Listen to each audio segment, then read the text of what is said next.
Well boys, today we're going to be working on a rare beast. This is a Kawasaki 350 Bighorn. This is an F9.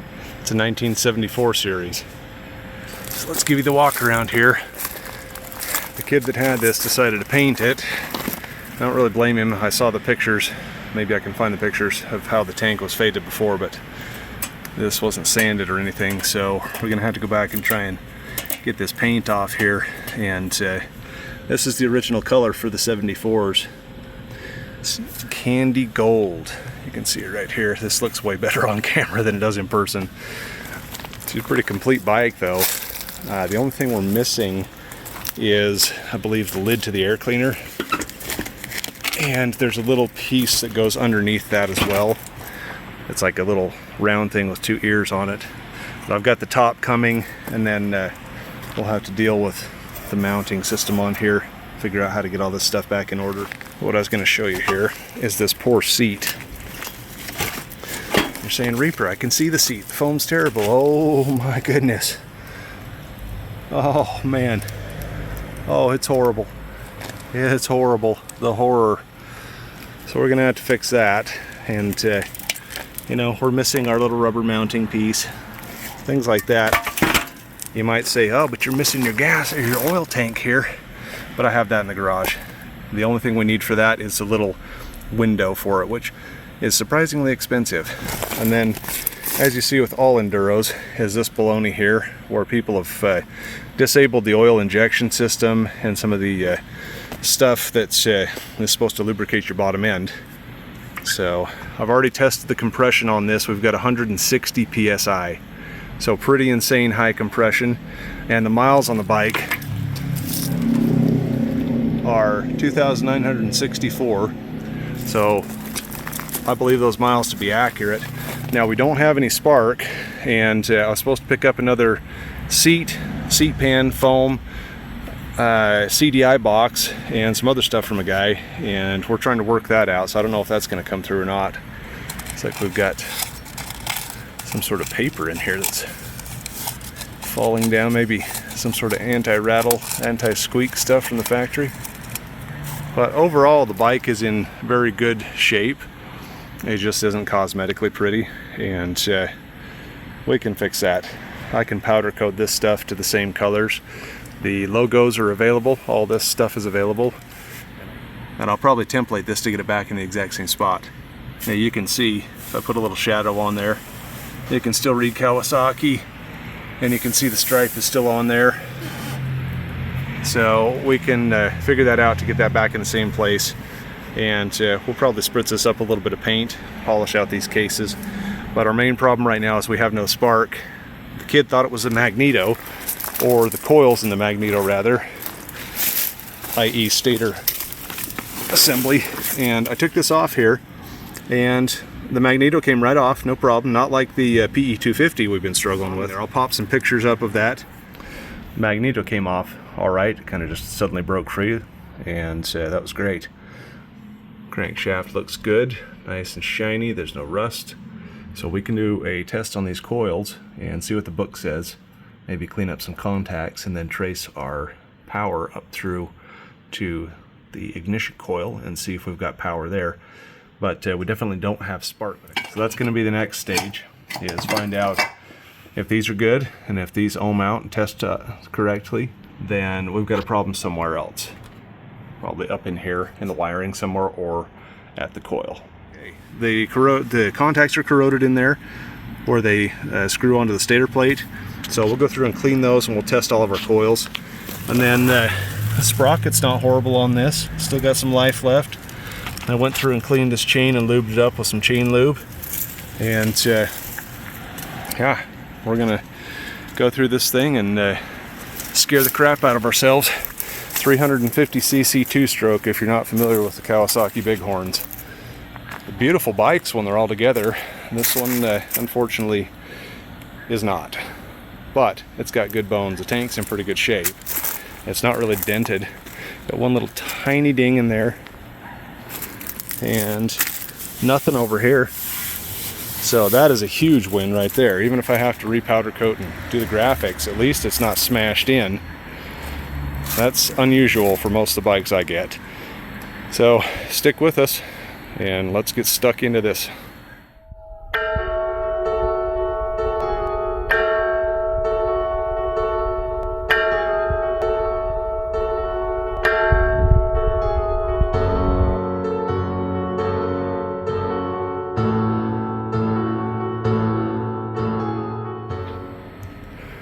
Well guys, I couldn't stand that red paint anymore, so I just put some stripper on there.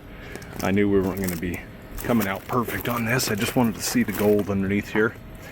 And I want to make us up a template so we can get these graphics back in the same spot like I mentioned before. We need to obviously strip this. This has been painted and it looks like crap. So this looks a lot better already, even though the tank obviously needs to be recoated. I ordered the powder coat today. I'll show you the other side. It's kind of hard with these grapevines making shadows here, but you can see Kawasaki's still on there and everything. And there's one little dent in the tank somewhere in here, and then there's another one right there, so subtle that I think what we're probably just gonna do is use some USC all metal and fill those if I can, or lightly tap that. It depends on what I can get behind there to act as a dolly. So overall this tank's in great shape. And inside, okay, it's a little wet in here because I just was power washing it, but not horrible. I've seen a lot worse. So it's in pretty good shape overall. Very hard to show you that, but we'll go dry that right now with the air hose so we don't get any more rust on there. And then this bike's going to go back in the shop so we don't get the tank all rusted up. And then once I template that and pattern those graphics, then I'm going to start sandblasting it and getting it ready to go. All right guys, so I was looking over the bike, doing an assessment, trying to figure out what might be wrong with this that is causing it not to start. And I noticed something. Got looking at the schematics and I'm going, this whole thing never looked right to me to begin with. And if you notice, there's a hole right here for a cable. Well, look right here. That hole for the cable would have been for your choke, but here's our choke, and this side matches the schematics. And this side does not. And I noticed something. Obviously this is for your choke lever, but do you notice there's no kill switch? So I found the right one for about $23, I think it was. This is the right one, and here's our kill switch. And I had to change it anyway because this situation is not okay. And look what can happen. And geez, if that got stuck open, you'd be dead. On a 350cc two-stroke, that's really dangerous. I've had that happen on a 175, and that was scary enough. And it dragged me down the street. But 350, wow. We're not doing that. So I'm going to go ahead and install this, and then we're going to look for where this kill switch hooks up, and then we'll kick it over and see if we've got any spark. Alright, well we finally got the stupid thing off. I had to drill the heads of the bolts out. That thing was really stuck in there, but I got it off. So I think next we'll go ahead and polish this up with some steel wool, some triple-aught steel wool so we don't scratch the chrome. Just get this junk off here, and then maybe put a little bit of light grease on there so that that can spin freely and not chew up the inside of our throttle tube. Okay, we're going to show you guys something on the ignition. I got that kill switch installed, and if you look down here, I'm having trouble finding a wiring diagram, but then I found that we had this black wire here, and we have a black and white wire here going to the ignition, and logic tracks that this is also a black and white wire, which is usually ground on these, and that would interrupt our ignition. So to prove out my theory, I'll just show you guys what I did. Alright, so I've got some help here to hold the wire onto ground. Now I've got the ignition switch in the furthest to the right position, which is on with all of your lights. Middle position, we still don't have continuity to ground. Oh, boom, we have continuity to ground. So that proves that this is our ground. Now my wire just broke off here, so I'm going to have to put an end on it to show you this. But I've already tested this, and for some reason there's goo coming out of there. But when I put this in here, same thing. I put that in there and turn the kill switch to off, and you have continuity to ground, therefore killing your spark. So let me put an end on this and I'll show you. Look, we've got the kill switch turned to on, we've got the ignition turned to on. Multimeter is now back probed into the connector. So we do not have continuity to ground until we flip the kill switch. Alright, now we're going to do it with the ignition switch. So clearly now we have continuity to ground, meaning that's going to interrupt our spark. Now we don't. Now we do with the kill switch. I'm trying to hold this multimeter lead on here, so that's why it's quitting like that. And that's really annoying, so I'm going to stop that. So, that being said, let's check for spark now and see how disappointed we can be. Because I guarantee you that didn't fix it, but it probably wasn't helping. And certainly was not the right throttle assembly on there. And this is nice and tight. Now this is retained in here. There's a little piece of sheet metal with a hole in it and then a notch, and that retains these inside. So I went through and lubricated the switch, lubricated everything on the handle, put a tiny smidge of grease underneath on the handlebars to lubricate the throttle, and I'll just show you the action on the throttle now. This is not something we want sticking. So let's see if we got any spark. Alright guys, we got some camera help here, and we've shut off the lights and closed the door down, and we've got a storm moving in conveniently. So let's see what happens here. I don't think we're going to have any luck on this, but we'll try. Nope. So, you might have noticed I left a magneto cover off. There's a reason why. We're going to retest this, but from my tests so far, I'm not seeing continuity between two of our coils. And this was pretty corroded in here. I mean, the magneto was fine, but it did have some paint pen on here, so I suspect this may have been replaced with a junkyard part at some point. And those coils in there where the little mounting screws go through are pretty rusty. So I went ahead and put some anti-seize on the taper on this and on the thread so this doesn't get stuck on there. And I went ahead and cleaned all that stuff and de-rusted it, but I don't know if we've got a short in the coil somewhere or an open. I would assume it's an open because we have zero continuity. And you know, we're gonna have to pull this back off and either replace that entire stator assembly or the coils, whichever is cheaper. We're gonna have to go back up here and do another test, and we're gonna determine whether that's the problem or not, but I bet it is.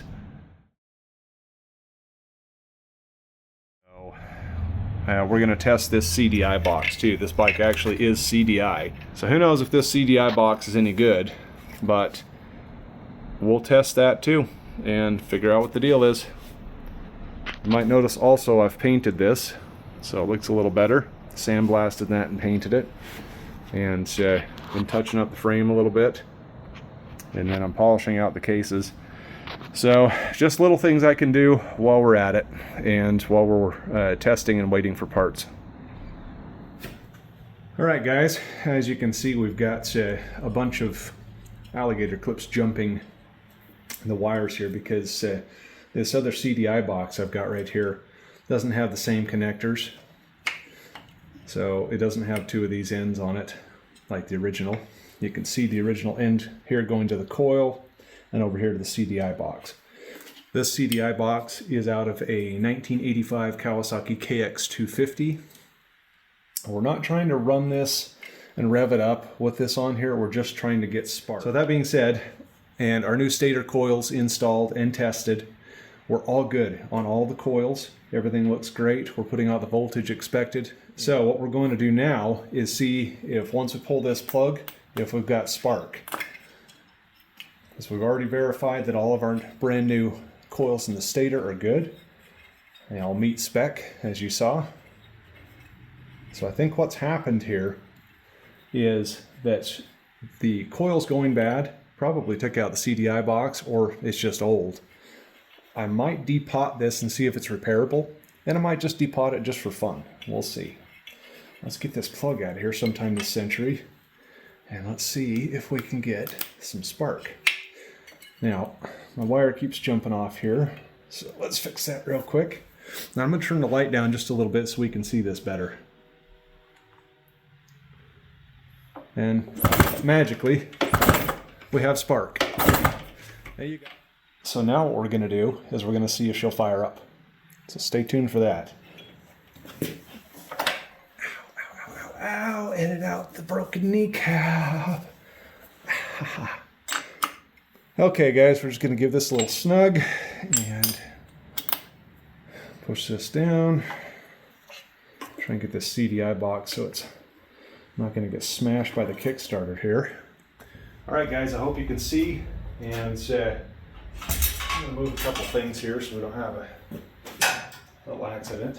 And let's give her a kick over, see what happens.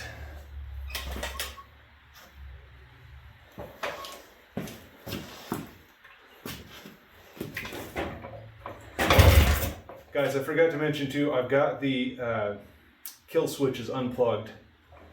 So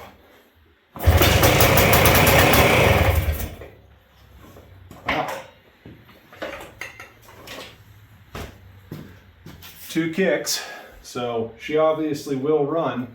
So the next step is going to be to get it bottle fed with some two-stroke mix. I don't want to run that too much on starting fluid for obvious reasons. I don't want to seize up this engine. This engine appears to be in really good shape. It's got 160 psi of compression, and it's got very low miles. I think I mentioned this earlier, but if these miles are correct, we have 2,964 miles.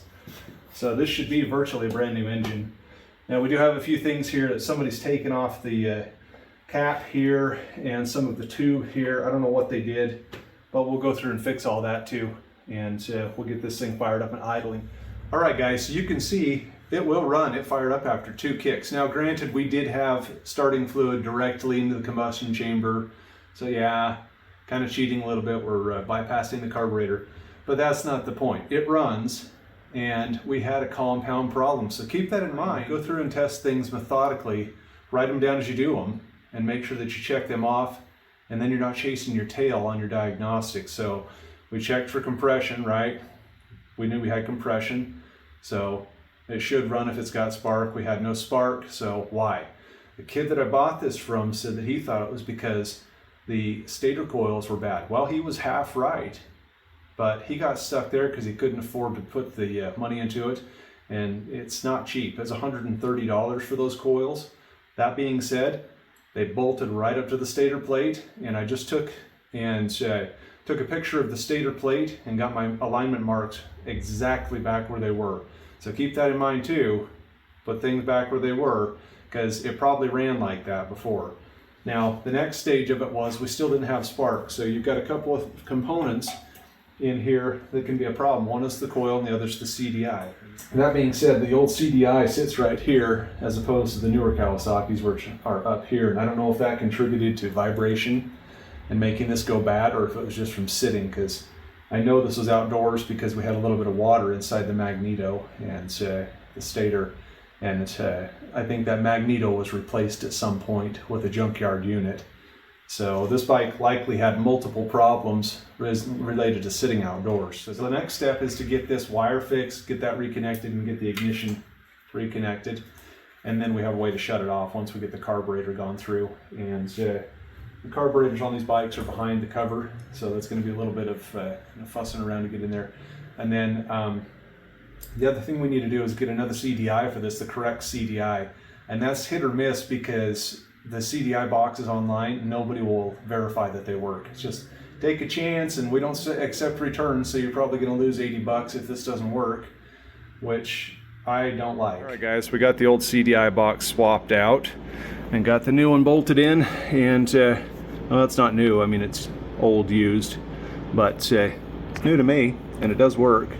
So I went ahead and masked off our label here, and then just went ahead and painted that. The other thing though is I noticed there's some, you know, gaps here in the epoxy, so we're gonna have to take this back off and seal it up. But this bike is giving me problems starting, and I know what the problem is. It's crank seals. We're gonna try and get it started and let it idle anyway, and I think it's just not drawing fuel through. And I did clean the carburetor, went all through that, and I'll show you what came out of there. So it's pretty gross. So the carburetor was definitely very dirty. The other thing is I don't have a spring right here, and then one of the gaskets on there broke, so I had to cut another O-ring and make it a smaller O-ring with it by super gluing it.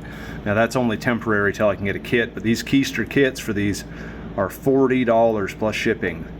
So right now that will work. It's not going to hurt anything. Carburetor seems to be functioning normally. And then I've got us another test tank on here that finally arrived from India after a lot of arguments and fighting with them. But so we've got fuel in there, and got the ability to run this off of this instead of the tank. We will be cleaning the inside of this tank. It's a little rusty. It's not horrible, as I showed earlier in the video, but it's not exactly pristine in there either. I've seen much worse, but we can take some Evapor Rust and pour that in there and then wash that good and dry it. So enough talking. Show you a little bit else on this. We've been polishing on this, trying to polish these cases out. And this motor is going to be coming out for crank seals, so it's coming out of the frame, and I'll go ahead and paint the engine while it's out. I'm trying to clean up some other stuff. Got the rims pretty well cleaned up. These shocks, the chrome is totally done on them, so what I might do, instead of sending these out and spending a fortune on old shocks to get them re-chromed, is just powder coat these gold. Take these springs off and powder coat them. We'll see how that looks. And if not, then we could possibly go aftermarket. But she's coming along. Okay guys, well, we know the bike will run. I showed you some of the other things I've done to it, and we've kind of worked ourselves to an impasse right now. So I'm waiting on some gaskets. I've already got all the rubber seals, the crank seals and everything, and I'm currently researching for the crank bearings. I think we'll just replace those crank bearings while we're in there, and we'll evaluate any of the other bearings in the engine while we're in there to see if they need to be replaced. I kind of doubt it with the low mileage on this bike, but when I tried to kick this over, we had oil pouring out of the expansion chamber right here where it meets the cylinder, and it was like a lot. So there's no way that that's going to start this way again. I'm surprised we got to start to begin with, but we do have good spark. We did have a problem inside of the stator. That coil was 100% destroyed. So what happened is we got rust in between those laminations, and they expanded and rust jacked all of those wires in there, those lacquered wires on that source coil or ignition coil, whatever you want to call it, and pop that winding somewhere in there. So we had zero continuity to begin with, and I thought I had footage of that, but I didn't. But take my word for it, we had zero continuity out of that one. The lighting coil and the pulsar coil were actually good, so we only had to replace one coil, but that was about $100. So that kid wasn't wrong. But we also had the CDI that was bad, and I think as a result of that, a lot of times that'll happen. I had that happen on my KDX 400, where one of the wires came off from one of these coils in the stator, and it shorted out the CDI and blew it up too. So that can happen. You know, if you have a compound problem, then of course we got crank seals. But the good news is we've got good compression.